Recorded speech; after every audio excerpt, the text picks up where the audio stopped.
启明新声，大家来听。大家好，我是秦碧纯，欢迎再次收看《启明新声》节目。今仔日呢，咱要甲大家做伙来关心的议题是少子化。讲到这个问题呢，这不只是真济国家甲台湾即马面临真严重的问题。尤其是咱台南市呢，因为咱伫六都内面这个结婚率跟出生率算是排伫较后壁啦所以更加呢，大家讲咱台南人做伙来关心。到底要用什么款的方法？政府呢会当提供什么款的协助？这当使咱的少年人想要结婚，敢来生囝呢？今仔日咱邀请到4位贵宾到节目当中，甲大家做伙来探讨。即马就为大家来做一个介绍。首先，咱第一位要来欢迎的是台南市建户社会局的卢宇聪局长，欢迎您。各位观众，大家好，我是台南市社会局卢宇聪局长。好，我们局长新上任非常欢迎来参加我们的节目。好，接下来呢，大安妇幼医院的陈胜贤院长，欢迎您。各位观众、听众，大家晚安。我是大安妇幼医院陈胜贤院长。欢迎陈院长。好，接下来来介绍的是台南市议会的王家珍议员。大家好，我是家珍，非常开心能够来这边分享一下对市政的心得。是。好，接下来最后一位呢是中华医事科技大学的孙义民校长，欢迎您。大家好，我是中华医事科技大学的校长孙义民。足欢喜来参加这个讨论，谢谢大家。谢谢。好，咱今嘛伫节目一开始针对咱今仔日议题少子化呢，咱先来看一段影片。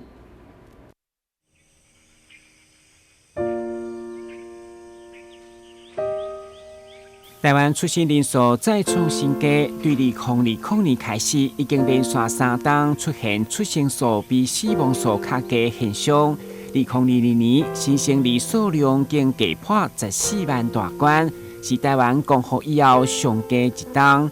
根据台南市人口资料显示，台南市新生儿出世9634名，差不多无到其他5都的一半。搁再换算6都人口比例，台南市出生率只有5.16%，竟是6都尾啊。另外，根据内政部户政司资料显示，台南少年人结婚的比例一直拢增加。2022年结婚率4.78%，是6都尾啊第2，凸显台南少年人就算要结婚，忙加生囝。国建署实施扩大市公补助方案以后，虽然占比对4%提高到10%，等于是每10个婴仔都有一个市公婴儿，但整体出生数也是跌落。面对这么严峻的少年人无婚、少子化的国安危机，台南市政府如何面对因应甲改变？如何在加码发放津贴的同时，彻底落实女性优先职场、公共托育、社会主体等政策？就着今日的节目做回来探讨。好，咱看完这个少子化那基本的这个 VCR 之后，咱观众朋友先有一个初步的了解。其实呢，大家若是讲到台南，拢最爱讲这个这个作家叶石涛的一句名言其实大家应该都耳熟能详的是，这是个适合人们做梦、干活、恋爱、结婚、悠然过日子的好地方。结婚大家拢想讲，安尼要结婚来台南，但是事实上该是安尼嘞好，咱针对着这个少子化这项议题，咱先请4位来宾来发表因的看法啦咱先来了解讲，因对少子化到底有什么款的见解？好，现在请局长。大家好有关这个少子化，它其实是许多国家所面临的问题也不只是台湾。那随着我们的社会跟经济的一个快速变迁之下，少子化问题呢，10年前跟现在比较，它事实上是越来越严重，没有错。那在我们政府的立场上呢，是创造更友善的育儿环境，来协助呢我们国民可以安心的来生儿跟育女，然后慢慢的呢来强化我们在生产跟育儿上面的能量。是，好，那我们也听听看院长对少子化的看法。很常听到一句话，就是少子化是一个国安危机啦。那事实上也确实啦，因为当少子化一发生的时候，你事实上延续的是一直到24岁前面这24年所有的相关涉及的行业，他所面临的一个问题啊。对，所以很重要的一点就是说，当你面临少子化的时候，如何就要去改善它。那什么叫少子化？那我们刚刚有看到哈，就是说3年前我们大概一个黄金交叉点啊，生不如死啊，就是说事实上我们的死亡率已经大于我们的生产率啊。那举个例啊，就是说在千禧年那一年，我们大概全国出生率大概38万多，那在去年111年，我们才出生13万7千多，所以你看看它事实上它已经剩下1/3强，好，这样的一个，那怎么样去维持一个倒三角的一个状态？我们国家没有错，几乎是全世界健康维护的第1名，但是依然呈现一个倒三角。那怎么在20年后这些少子的情况来支撑这么样一个大的一个社会的一个问题？对，所以老人化人口增加，而新生人口却下降，这是一个相当严重的国安问题。对，所以不只是国安问题可能对我们的社会啊、经济啊等等都产生蛮大的影响哦。好，接下来我们来听听看议员的看法。是否是说要让台南市成为一个感婚、愿生、乐养的好地方？对，这个有梦最美。这个美丽的言辞呢，当然会吸引大家一时之间的一个向往。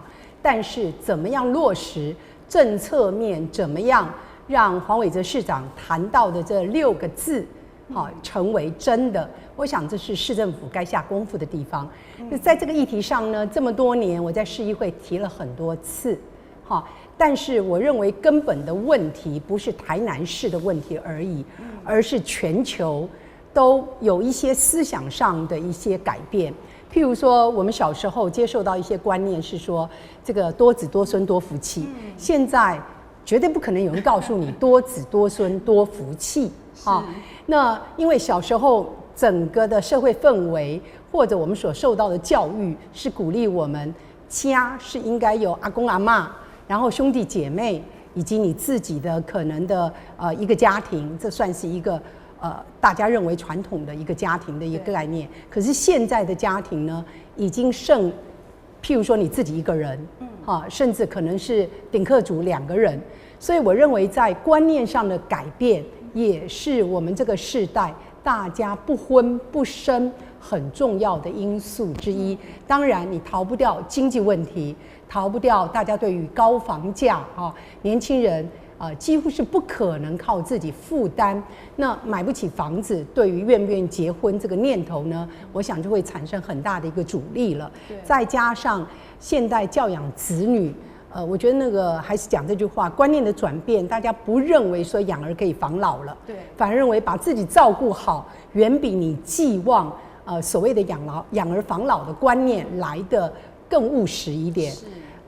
也就是说，国安问题确实是国安问题，但是到目前为止看不到政府有一个让你觉得积极有效的解决方式那当然，全世界都因为少子化，生不如死，有了很重大的这个国家政策面的改变。我们也盼望蔡总统也罢，或者未来2024的新任总统也罢，严肃以对，而不只是口号治国而已。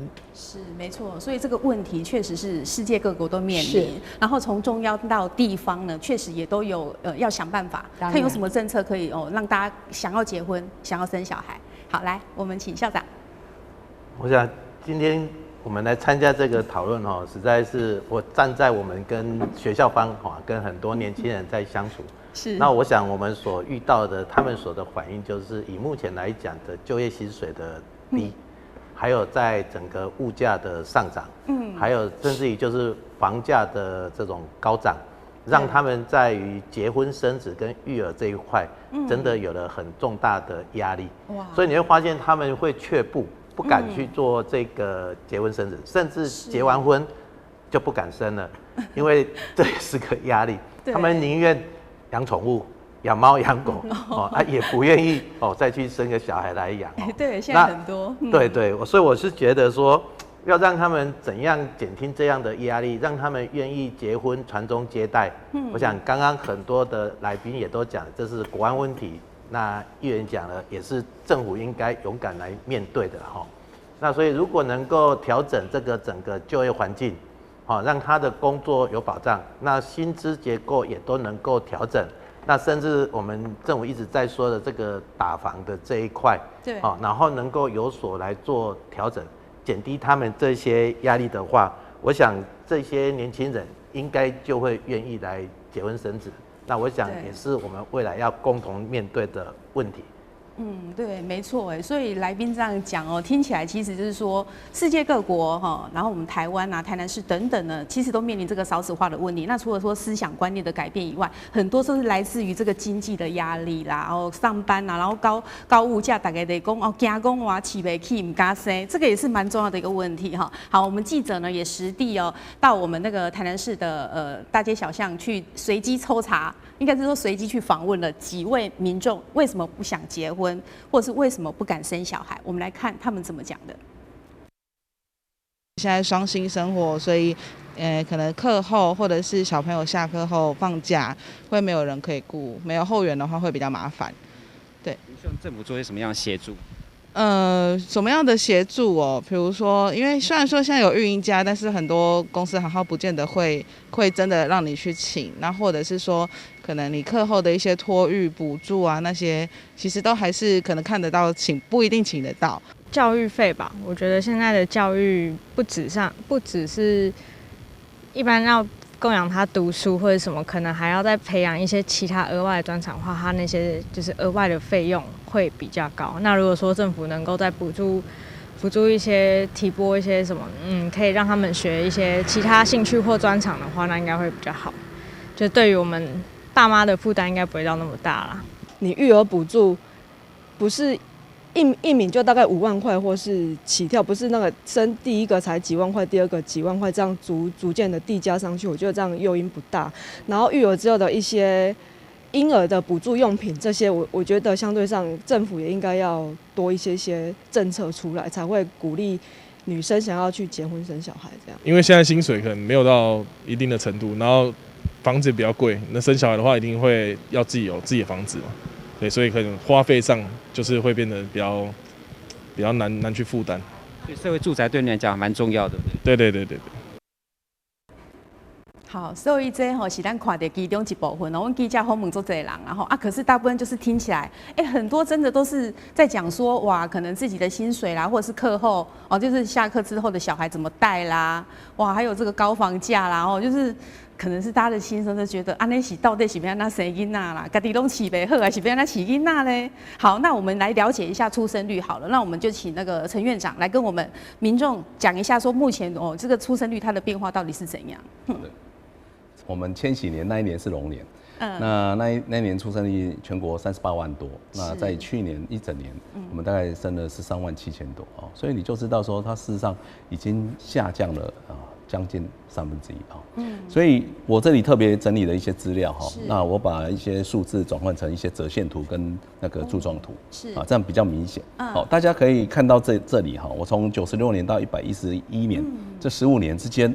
我们台南市大概整个出生数的一个统计，大家可以看到，本来是不错的，15000多，96年，那慢慢到99年，那一年是虎年，你看虎年确实有生肖的影响，所以它降到11657。那后来到那个111年龙年，就爬升到18000，是历年来就这几年来最高的。但是慢慢的，你看看逐年一直到我们去年。生产数只有8914，一直往下滑了。对，这是从光复以后的一个最新低啦。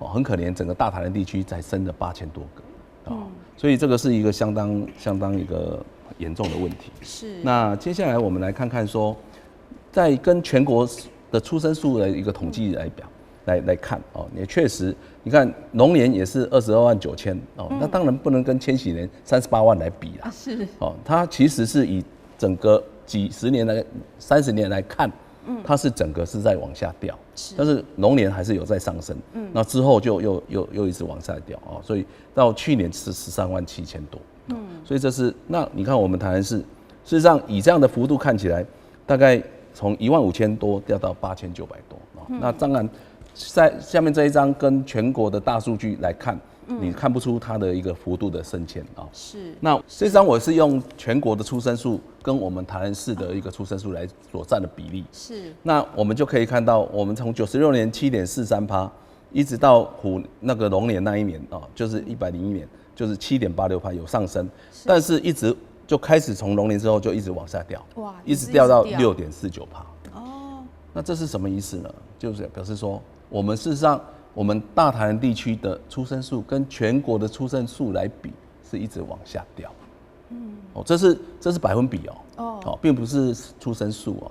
所以你可见说大台南地区，它跟全国来比，它是一直在往下。所以台南是真的有在掉，不是出生数是。去年荣获最低啦，对，但是它的比例跟全国来比是一直往下掉，是，这是可以看到。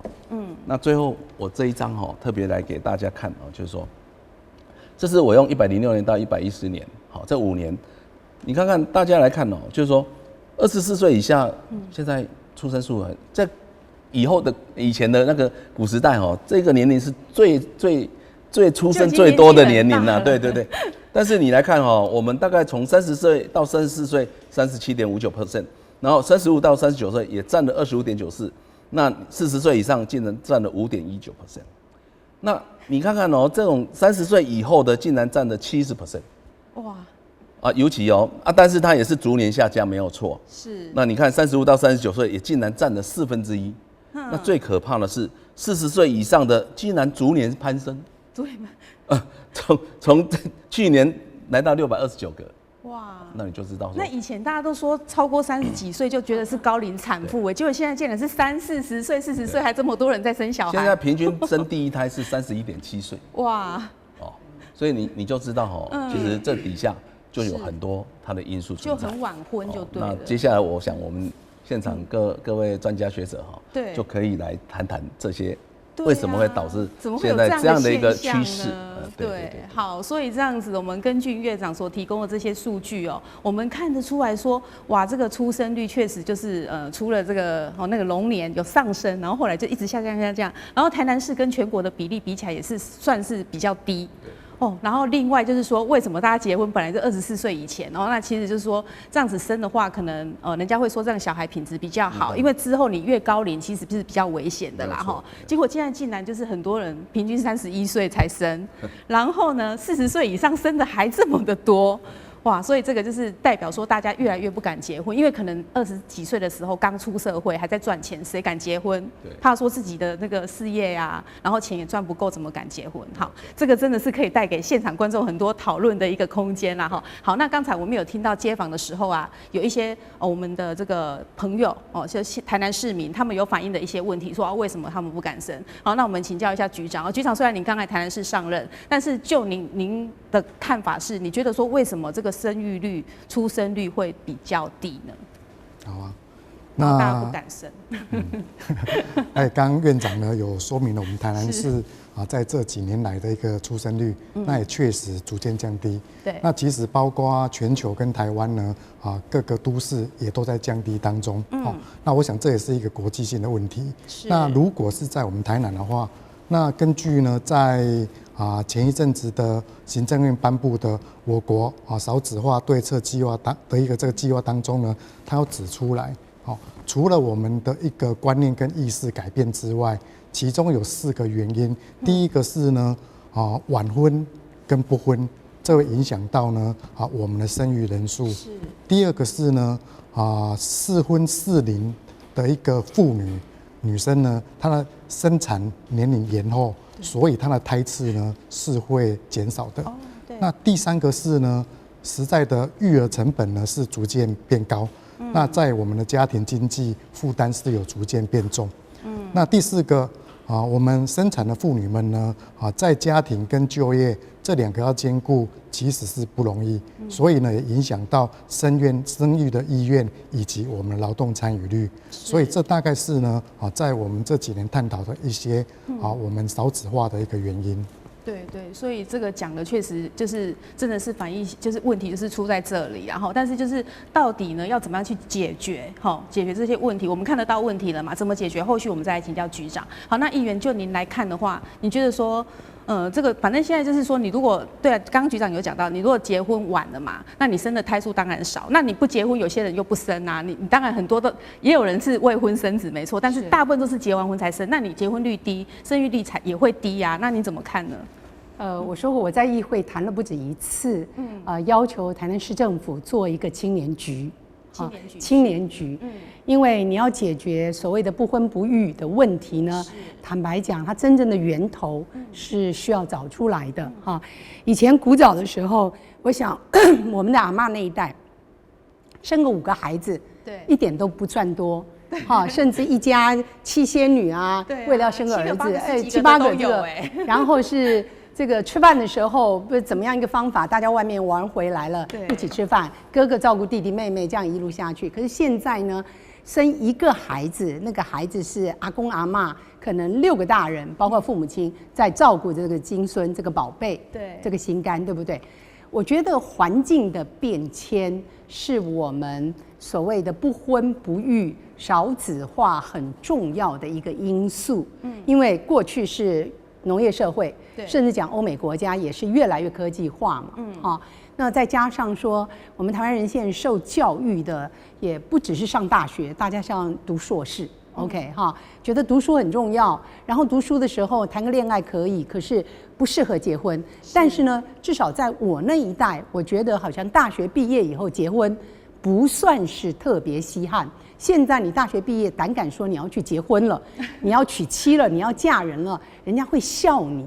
整个的社会氛围不是这样的，所以30几岁结婚生子，我觉得你要谢谢孩子，他30几岁愿意结婚，愿意生孩子啊。绝大多数我认识的朋友圈里面，30几岁、40几岁的单身的几乎占一半。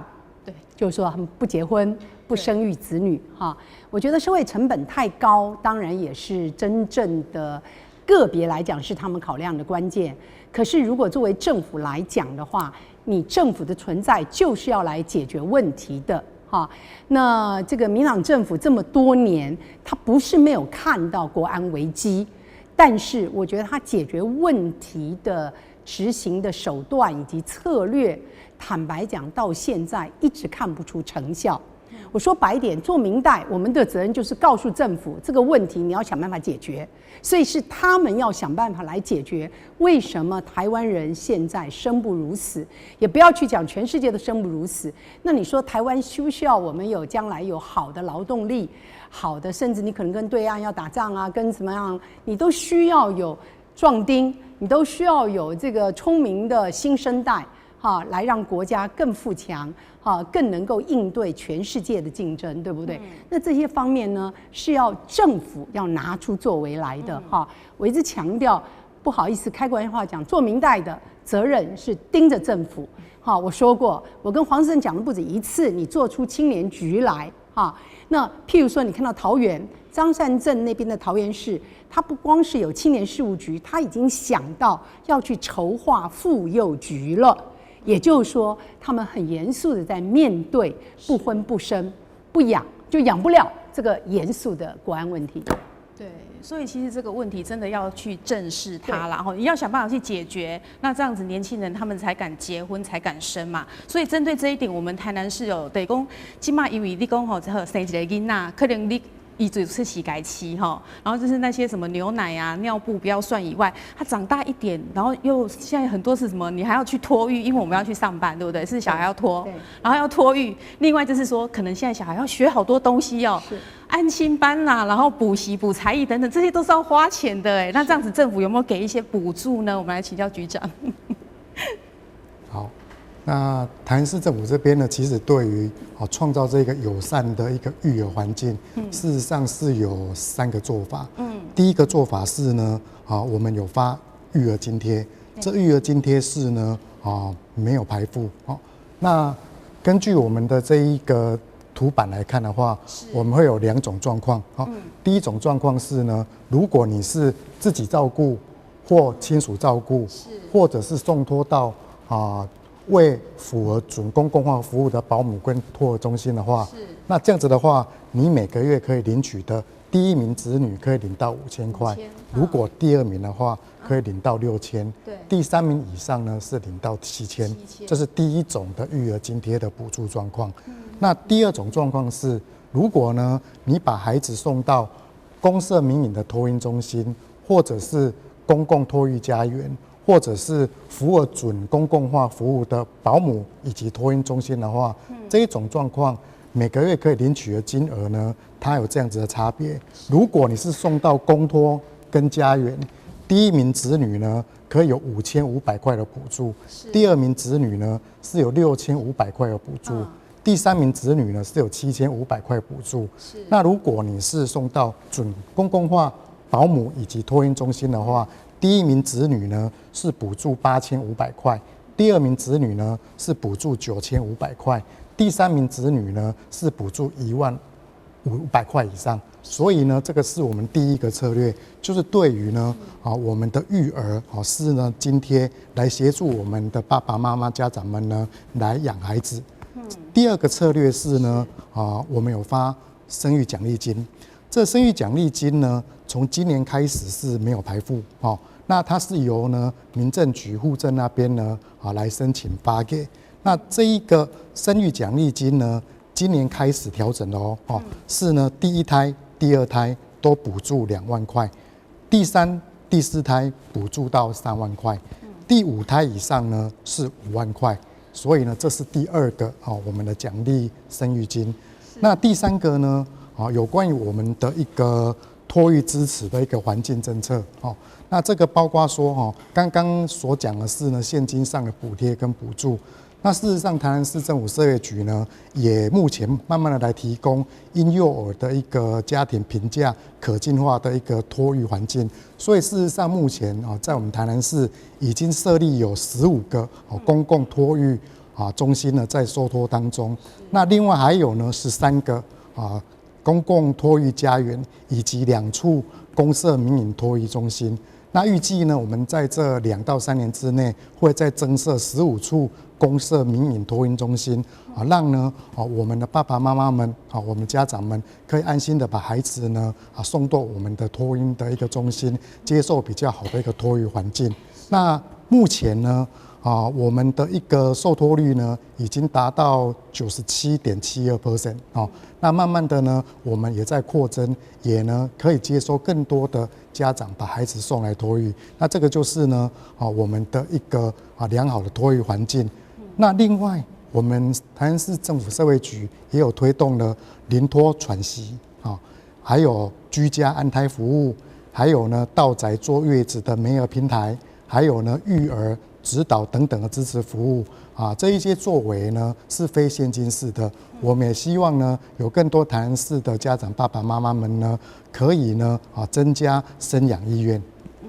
好，谢谢局长的说明。然后其实这样听起来就是说，我们台南市政府社会局方面其实也是有蛮多希望能够照顾到我们的这些民众，然后让他们敢结婚敢生小孩。可是我刚有听到一个，就是1、2胎是补助2万嘛，3、4胎补助3万，第5胎是5万。现在有人会敢生到第5胎吗？好，来，我们请教家珍议员，您对这个，你认为说我们这样子市政府的做法，您看起来怎么样？我觉得社会局太忙了，这个坦白讲，社会局它要面对高龄化的问题，已经是社会局非常大的一个负担这个量以及值要怎么兼顾？所以我一直在强调说，做一个青年局那怎么样帮助我们的年轻人确实落实到市长盼望的敢婚愿生乐养？也就是说，叶石涛先生谈的在台南市谈恋爱，然后安家立户这样子所以事实上的关键点在于说，台南这些年少子化日益严重，以及在6都来讲都已经越来越少生不婚跟我们的经济条件应该也是有很大的关系。譬如说年轻人去台北赚的薪资跟在台南赚的薪资，我相信是有一些差距的。可是呢，台南这几年的房价那个快速飞涨的这个惊人的幅度，哈，会让我们觉得你在台南工作，你养不起家，养不起这个子女，哈，那买不起房，在这种情形之下，完全没有办法成就叶石涛先生讲的台南是一个养家活口啊、谈恋爱的好地方，没有办法。所以，说真话，这真的是一个非常非常严肃的问题。也就是说，政府你一定要拿出大手段、大魄力来看看，而且要投资巨大，少花点钱去买那个我们是真的要让台湾去打仗那些烂武器，少花点钱做那些很务实的，去为台湾人这么优秀的下一代，看我们能做点什么，让大家想生感生的一些积极的作为。刚刚我听到这个，包括主持人也觉得哑然失笑，就是说生到第5胎了，有5万块，然后第3、第4是3万，对，那第1、第2是2万。我说白一点，那个真的只是芝麻绿豆一丁点诱因而已。真正的关键在于说买不起房，然后未来你感觉起来很茫然。对岸大陆有一句话叫做"年轻人干脆就躺平了"，就躺在那边算了，吃爹吃娘的，反正有主产或者有房子这样子。可是真的这样子，我们未来的国家的前途在哪里？孩子们的未来又在哪里？所以我非常沉重的要呼吁，从中央政府到地方政府，在少子化议题上要舍得，而且呢要动作要强要大，而不只是口号而已。我说白一点，我听市长讲这个2万啊、3万、5万啊，从我们几届我们一直要求他增加，是他又顺利连任以后他增加了，可是大家都心知肚明，真正让大家不生的原因，绝对不是拿不到这几万块钱要不要生而已。未来的经济，未来的前景，那年轻人觉得明天到底有没有什么希望？我觉得这个都是政府该给予我们年轻人一个很好的一个愿景，让我们信你生了以后，我们未来会有美丽的一个新家园。我觉得这个很重要。对，那其实现在很多都是双薪家庭，两个夫妻都一定要出去外面工作嘛。好，那我如果说生了小孩之后，我小孩要怎么样去托育？好，那托育的部分可能就是需要政府来多帮一点忙，因为现在很多人要找保姆啦，或者是要去托育到哪里，都是一个很麻烦的事情呢。好，那这方面的话，局长是不是跟我们说明一下台南市目前的状况？好，那如果呢是要托育的话，我们这边有一个分布表。目前呢送托育的话，我们营运中的呢，一共目前有15个单位。那这15个单位分别是呢，有公共托育家园有13个，公社民营托育中心呢有12个。那在3年之内呢，我们会再增设15个公社民营托育中心。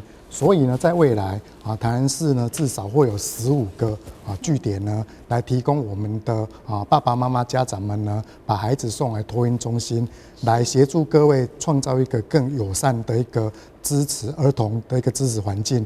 那在这几个中心的分布上，大概是这样子。我们刚刚讲的，目前在营运当中的15个呢，我们其实分布在台南市的一个各区，包括说麻豆、上化、柳营、官田、新市、永康，还有关庙、东区、安平、北区、安南区、七股跟嘉里区这一些。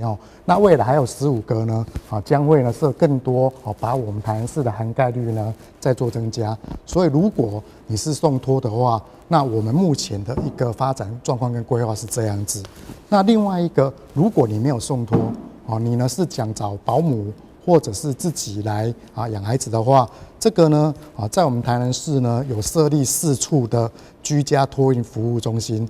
这服务中心呢是在梅河，我们全台南37区居家保姆，它可以提供全日、夜间或者是假日到宅的一个临时托育服务。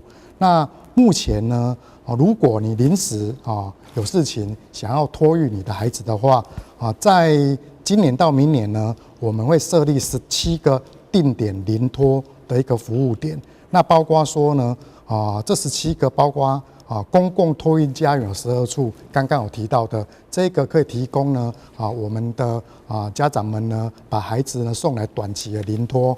那还有呢，我们的夜间托育呢，这比较特别因为呢，如果爸爸妈妈需要晚上托育的话，目前这个还在试办当中就是转体托育，这个是目前呢是设置在上华区。那还有3个亲子幼儿馆，这个也提供短期的一个托育。那最后是安平区儿童福利服务中心所以以上提供的这17个。都未来会提供短期性的一个托育，那我们爸爸妈妈们，可能你平时在照顾孩子压力已经很大，那你如果可以的话，也可以送到我们这17处的一个短期托育中心呢，让孩子可以呢在那边托育，那自己爸爸妈妈呢可以获得比较短的一个喘息。所以大概呢这一些是目前我们在台南市政府呢所提供的托育跟保姆服务。好，所以院长，接下来我要请教您就刚局长讲的嘛，有一些托育的这个目前台南市托育的环境，那您接触过很多的产妇接生过那么多的小孩，那就您来看，你觉得说这个台南市目前的这个托育提供的托育状况是不是充足，够不够，或者是有什么需要改进的吗？少子化，我想基本上环境影响心情，那更影响到意愿了。是。那事实上，政府用心良苦很好，就是说，在刚刚局长也提到了主动那个奖金嘛，生育奖金，但是在环境的营造上，我觉得是一个相当重要。如何增加量跟品质上，这2个才是重点。因为事实上，我们大概能够提供短暂时间，大概似乎好像没有办法让民众看的那么样的一个点出来，对，所以在量的上面应该是要增加。那其次呢，我觉得在品质上，那事实上我们现在少子化这么严重，我们有很多国小对，它公幼很多空间呢，教室都那起帮我说真的了，是。那为什么不增加公幼的师资？那降低师生比，是。那这些等等，我觉得是现阶段最可行，而且直接能够解决的一个办法。事实上，9年国民义务教育变成12年，就是往上版我是觉得不是要那么实际，应该是往下，这6年如何规划，学龄前6年的规划，才是真正能够让我们少子化起死回生的一个重点。因为你整个的经济。最让我们的那个年轻的一个妇女跟那个先生去考虑到的问题，对，所以我觉得这个公托问题还是在量跟品质上是不是能够再提升？是，所以还有改进的空间，然后进步的空间，再多一点的话，可能让大家就比较还有意愿然后好，那另外就是说，可能很多人不敢结婚，不敢生小孩，但是有些人是因为他没办法生，或者是说可能就是刚才一开始这个院长讲的那个变成说大家的很晚婚，那很晚婚的话，是不是要生育方面就会遇到困难哦？好，那所以这方面我们要请教专家我们知道院长就是已经在这个妇产这一方面已经30几年了，接生过25000多名婴儿，对不对？哇，真的很不简单呢。好，所以呢，针对这一点的话，就是说，是不是除了会去生的、想生的，然后另外有一些想生生不出来的，这方面的话，是不是有什么样的办法可以解决 ？OK， 其实这个就提到所谓的不孕症的问题啦。那事实上，我们在全世界不孕症比例大概8到12%，而我们台湾竟然可以来到15%，这是一个晚婚所引起的问题。大家也都知道，年龄越大，它的妇科疾病呈现面就越高。对，那一旦妇科面疾病呈现出来，你当然不孕症的比例相对就提高。讲一个最简单的，你的子宫肌瘤也好，子宫肌腺症、子宫内膜异位症，这个都是我们不孕症的第1号杀手。是。那随着年龄，还有你卵的品质是不是下降？你的荷尔蒙是不是有问题？对。还有男生也是。所以其实这些等等都是造成我们晚婚。那如何来让这个晚婚往前挪？所以以前在老员外时代所以老员外是没办法生不然10几岁嫁出去还没有听说不孕的。真的，所以越早怀孕当然是越好。对，但是这个也是社会的形态趋向。对，你没办法，现在已经没办法遏制，我们就是应该要如何来因应它。那其实政府在去年7月就已经提出了一个很大的优惠啦。它大概就是有补助。有补助。对，45岁以下，如果不孕症的夫妇，经由医师判断，如果是一个不孕症的个体，就是一个 couple， 就是一对的话，它就有补助啊。那40岁到45岁，它可以补助3次。那第一次是10万块，那第二次就6万，第三次是6万这样子。是。那如果在40岁以下，它补助6次，第一次也是10万，也是10万。嘿，那接着5次都是6万这样子。是。好，所以大概这样子来讲但是它这个金额都是取卵然后植入这样的两个手续。那以目前来讲，以我们医院不孕症来讲，我们其实医院的不孕症消费是很低廉的，都是很廉价。我们大概平均一个的话，平均就是说大概12万到15万左右。12万到15万。所以其实真正来讲，不孕症夫妇他需要负担的就不需要那么多。对，如果政府有补助就差很多。对，但是当然有的地方做一次20-30万，这个就不在话下了。所以其实我们也是尽量以帮忙为主要的一个路径去希望能够制造多一些，为国家造出一些栋梁出来。所以我们大概以这样的一个情况就知道说，在不孕症这一块，为什么你看看我刚刚说，反而40岁以上的人口增加，原来不孕症发酵。不孕症它有它的效果出来。对。但是我们也不能只是靠不孕症你让环境改善，让大家及早结婚、及早生子，那这个比不孕症这个都是亡羊补牢的事情了。对。好，那这样的话才能够真正把少子化逆转过来。对，没错。好，那刚刚其实听到那个院长讲的，你说外面的行情也有20-30万，然后你们医院方面就是收费会比较低，所以这不孕症治疗方面的它的收费其实没有一个规定的嘛。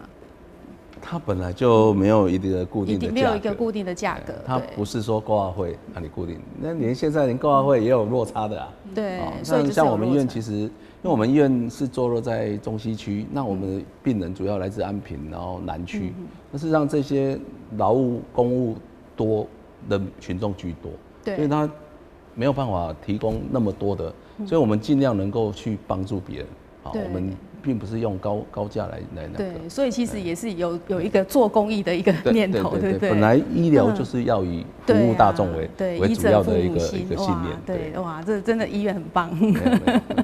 好，那接下来就是我们可能要来请教校长了哈。校长，其实少子化其实引起一个很严重的问题，讲咱台湾好好和你济，结果少子化了后，惨嘛，做者好好拢关门呢，对不对？然后你来看，是不是少子化是真的让这些学校关门，真的是非常的严重啊？我想少子化确实在教育这一块真的冲击非常的大。是。那所以应该在学校经营上要顺应社会的趋势啊。那也是最重要，就是你在整个课程的安排，也要让学生学完之后可以找到工作。对。就是要有办法赚钱。对。那所以如果能够在这2块好好去做规划的话，其实应该在这样的一个冲击之下，会比较小一点的影响。对。那像我们学校大概因为我们是医护相关的科系，那所以在课程的设计上，我们也依照现在这个健康产业上的所需去做调整。那在这一波的影响下，我们大体上降得非常慢，大概现在还维持在8000多。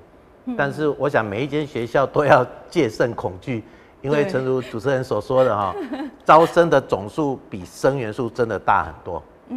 那每一个学校都要很认真的去做这样的规划。对。那我想最重要在整个学校的经营上啦，就是顾好学生啦，先给他顾好啊，顾好学生就做这种比如说像我好好去摆课的时阵，我就是看业界想要的是什么课。那比如说像现在精准健康的检测，还有精准健康照护的部分，我们就从传统的再加上这样的课程安排。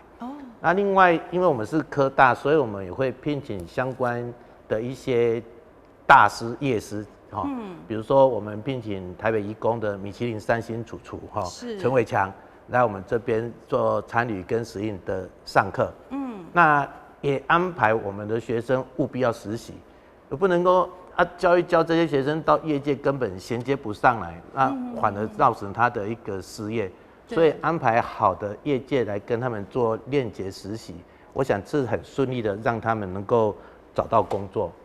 那我还要特别提的就是在像我们的学校还有很多的科系是跟执照有关，那如果像在执照有关的部分其实我们在照顾学生这一块那也有一些类似考照的辅导，都包括复习班啦、模拟考啦，然后最后的总测验，然后才让他们进去考场。对，那其实我个人以我们学校目前的情形是觉得有努力啦，有认真在照顾学生，他们的表现都不错。比如说我们在医检师这边，去年跟今年都考上状元。对，那护理师我们今年也是考上一个状元。那现在很夯的，像南科很需要的职业安全卫生、工况卫生技师这一块，我们南部地区大概好像是6个。那有4个就是我们自己考照辅导出来的学生，所以我想也是因为所有的老师跟同仁的努力啦，然后让很多学生、很多家长放心送到我们这边来。对。那另外再来就是真的有很多弱势学生，所以我们在一些学生的食住行上，我们其实都有一些补助。比如说我们也跟一些企业，比如说全家合作。提供一些弱势处学生的餐券的协助，真的有很多学生在申请。那当然我们是有一个机制在审核。是。那吃的部分的补贴、交通的补贴，还有他在搭车的补贴，其实这也是算顾好学生。那如果我们在这一块做好之后呢，其实就是成就学生。对。那成就学生就是让他能够顺利找到工作。所以我想很多学校也都有实习处帮学生安排去怎么做实习，那一定也会有就业辅导组。那我想像我们也常跟市政府的劳工局在办理就业博览会等等的，那也会发现真的有这个需要，那很多学生都会过来。那其实也真的要谢谢公部门提供这样的一个媒合的平台我们学生就有这个机会去接触。那我想就是讲简单，就赶紧够好，对，来成就他，让他毕业之后能够找到工作，赚比较高的薪水。对，我想他就敢结婚。我简单这样的来讲了就是成就学生，让他找好工作。大概是我们以教育的立场来想，大概就是做这样的事情。对，真的没错。其实少子化真的会让我们这个台湾太多这个大学一定会淘汰掉一些。但是呢，如果说像我们知道中华医师科大，就是其实在辅导考证照这一方面，真的是很强而且他们出来之后，这个找工作听说找到工作薪水都蛮高的。对，那你可以养家，可以养自己，当然就敢结婚、敢生小孩了。对，所以这个中华医师科大就是现在很多人的好选择啦所以在教育这方面，其实也是可以让我们的少子化问题产生，然后不敢结婚这一块也会多少帮忙减少一些，会让他们变得更好。好，那我们今天讨论这么多，其实就是说，我们知道政府有努力在做，但是做的可能还不够，希望可以说再做多一点，让更多的年轻人想要结婚、敢结婚。好，那我们最后请在场的4位来宾来做个结论。好，那我们先请局长。好。那台南市政府这边呢，我会更积极的为我们市民来创造品质更良好、数量更多的育儿支持环境，包括了托婴中心，还有保姆品质，还有育儿津贴、生育奖励、临托喘息、居家安胎、育儿指导等等呢，会推出更多的一个政策，也希望呢我们更多市民可以呢敢生敢养。好，谢谢局长。我们知道说这个社会局真的很忙，然后就是老弱妇孺啦，社会福利各方面都要帮忙所以少子化这一块是局长都刚接任，然后希望你听到我们很多民众心声之后，可以更加的努力。我们很期待你的表现谢谢。好，来接下来请院长。我刚刚说过就是说，环境影响心情，也影响意愿。所以实际上在整个环境的改善提高就业率然后在整个育儿刚刚局长也相当很棒的就提出很多政策面的问题是，但我又一直在强调，在量的增加还有品质的一个保障，因为其实有时候虽然增加量了，但是照护的品质不好，结果反而适得其反让我们很多伤害产生所以这是我们要考虑的问题。那当然我们也一直鼓励，如果这些环境好了，那大家年轻人一定要鼓励生产。事实上，我们存再多的钱都是数字。我们生我们自己的小孩是一个活财产，这些陪伴着我们一生，这是一个很棒的所以我刚刚说生几个，我一个产妇，我在我10年内，她在我们大安生了6个，都是我帮她接生的，哇，很勇敢，无可厚非。她家里经济是不错对呀，但是也有一个生5个，她家经济不好。不好也生5个，她甚至一直怀孕，她连先生去结扎，她连去打胎的钱都没有，她只要怀孕，所以生下来的。但是有时候你看看，她将来的教育是一个很大的问题。对，所以这些也都是我们应该要设置一个好的环境，来优质培育我们的下一代，这才是根本之道。是，谢谢院长接下来嘉珍议员。我一直觉得观念很重要，就是说我们现代人对于生以及婚这2件事，似乎都不像过去把它当作是一个人生的一个必要的一个过程。所以如果没有了愿意婚愿意生的这样子的观念，那当然不婚不生就是显而易见的一个结果了那政府他不能够这样想，政府一定要下重手及重资来帮助我们未来能够有更好的台湾人，能够有更多的好的劳动力进入就业市场那我觉得像几位专家，包括这个医大的校长，他们做的事就是很务实的，让年轻人进了学校以后，他觉得未来他可以活得下去。对，我说白一点，现在的读书已经不是以前的读书了。你现在读书就是想到我将来怎么样靠着我这个文凭或者我的证照，能够养家活口那这一点呢，也是让孩子们愿不愿意婚生的很重要的关键。那最后我还是要强调，我还是强烈的建议如果体育局可以成立，那我们需要年轻人去参与体育成为优秀的选手。可是如果你没有孩子，没有年轻人的话，那请问谁去呢？所以青年局仍然是我在问政的时候要求市长是不是可以做的一个重点。好，就嘉珍议员加油，继续咨询。好，来最后请校长。我想我站在我们自己的教育工作岗位我们很乐意把进到学校学生赶快顾好，是那也希望他们能够未来找到好工作，成就他们。那更希望今天像嘉珍这个民意代表能够替我们民众来做发声。那也希望像宇聪这个宇聪局长这个政府的支持我们。那我更希望像院长这边的企业代表能够爱用我们的学生听说我们学生很多都在你们那边那我们的学生找到工作了，那我想少子化的问题就解决了大家就一起来努力大概是这样对，谢谢。没错。所以我们听到今天的讨论，然后少子化的问题跟原因真的很多，而且其实就是跟我们的国家社会啦、经济啦、教育啦、医学、医药等等的福利政策，其实是环环相扣的。好，那我们希望说，透过我们今天这样子对这个政策啦，或是说对这个议题的关心跟讨论，好，然后我们公部门也听到这个声音，然后嘉珍议员呢继续在议会发声，然后教育方面继续做得很好，辅导学生考证照，然后找到好工作，有钱的经济能力基础好了，他就会想要结婚，想要生小孩啊。那院长方面当然就是到时候会很忙帮忙接生很多。好，那我们今天这个议题呢，希望说大家的建议可以让我们公部人带回去我们知道说社会局有努力在做，但是希望说好还要更好，继续做更多。好，这也是我们民众的期待感谢你收看给大家启明形象这包，我们再一次谢谢在场的4位贵宾，谢谢你们，谢谢。好，也谢谢观众朋友的收看，咱启明形象这包底下各级段了，咱再会。